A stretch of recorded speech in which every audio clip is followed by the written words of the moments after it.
Make New Zealand great again. By yours truly. Make New Zealand great again. You'd think that's a phrase we could all get behind, but alas, we are not so lucky. The unfortunate predicament we find ourselves in is one of division. A division exacerbated by a need to blame someone for decades of mediocrity.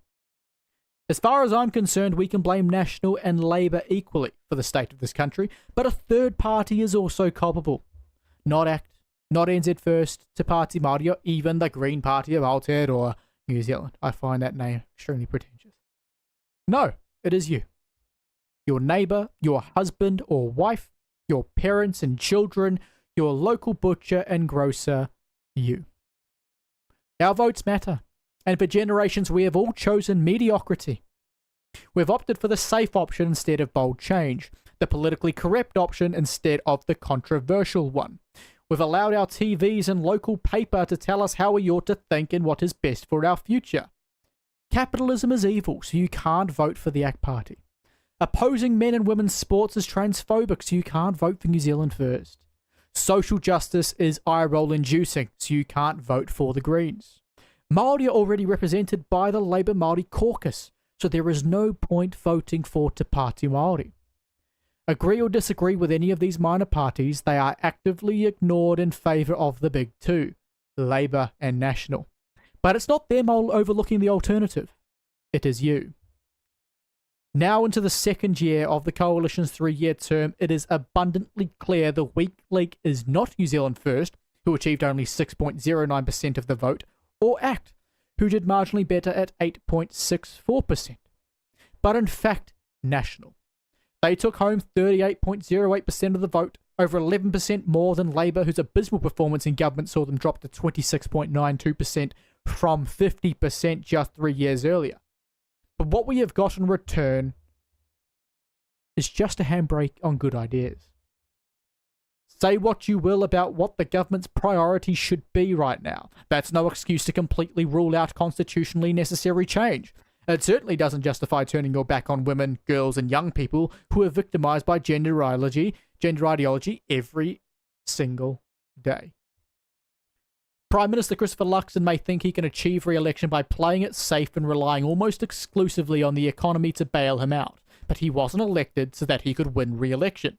He was elected to lead New Zealand into a brighter future, a future which frankly looks bleaker by the day. Are things as bad as they were under the previous government? Certainly not. But do we have National to thank for that? I would argue no. In fact, I'd go so far as to say a two-party coalition with ACT and New Zealand First would make the past 12 to 18 months look like an utter failure. Getting inflation under control is one thing, but how we measure a government's success should be based on where the nation is heading, not how full your wallet is. More so now than at any other point in modern history have we faced a threat to democracy such as we do today. You would think National, as leaders of our government, would do something about it, but no. Instead, they sit idly by, slandering their coalition partner for proposing we put an end to it all. They're cowards, who've opted to bend the knee to separatists who would sooner see the white man hang than retain any form of genuine power in this country. Our women, girls, and children need us to put an end to the madness that is men and women's sports, changing rooms, and spaces, and tackle the ideology responsible which continues to spread like wildfire. But no. National would rather sit back and watch a 6-foot, 100kg man tackle a 5'5", 50kg girl trying her hand at rugby for the first time. Yet that's not the worst of it. Luxon deemed it appropriate to appoint Matt Ducey of all people to the role of Minister for Mental Health. Ducey reportedly worked for the UK's infamous Tavistock Child Gender Identity Clinic, which took vulnerable young people battling with mental health and transitioned them. Transitions which cause irreparable harm to minors through affirmation and prescription of puberty blockers and hormone replacements instead of actually treating them. It is absolutely no surprise based on that appointment alone that National has taken no genuine steps to address this problem, only talked a big game and dragged the chain. Under a National-led government, we find ourselves staring down the barrel of a dystopian future. Our kids are not truly our own. The state-controlled education system has ensured wrong thinkers programmed out of them before they hit puberty. Puberty, of course, is delayed by 5 years, stunting their growth. but making sure no girl is forced to grow breasts if she, they, them, their demon self doesn't desire it. The state has stepped in to make this decision on behalf of parents, as they lack the necessary levels of programming to put their child first. But wait, there's more.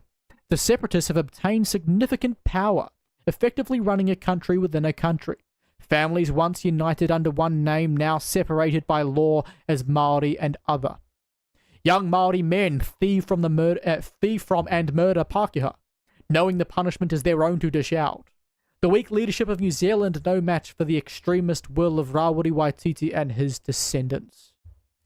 Heed this as a warning. Stop voting for the safe option. Stop opting for the politically correct position. Do not allow the vestigial media to influence you. Your country needs you to be bold. It needs you to be controversial. Most importantly, it needs you to think for yourself.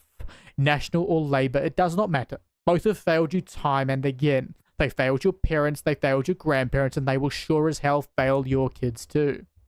As polling shows, National has already begun to lose favour to the great benefit of Labour. Are we really going to repeat this cycle again? I would encourage each and every one of you to look at this as an opportunity. Both major parties are primed for collapse, so be bold. Throw that party vote somewhere else. Demand National and Labour earn your trust back. We should all collectively desire greatness for this nation, and our only true obstacle is ourselves. Only together, with courage, can we make New Zealand great again. That was a bit of fun to write, I must say. As well as I updated the polling as well. You can find the polling updates on Patreon in full. It's all free. Don't even need to follow me on there if you don't want to, but I'd appreciate it. You'll get updated when I post things, such as these polling updates. They're nice. Plus, you get the full collection of them there, so you can go back and see very easily yourself in collections how the pollings have changed over the last few months. So, there's that as well. Oh, goodness, I need a drink after that, lads. Lads and ladesses. Goodness, and then I'll just go spill my drink on me as well. Lovely.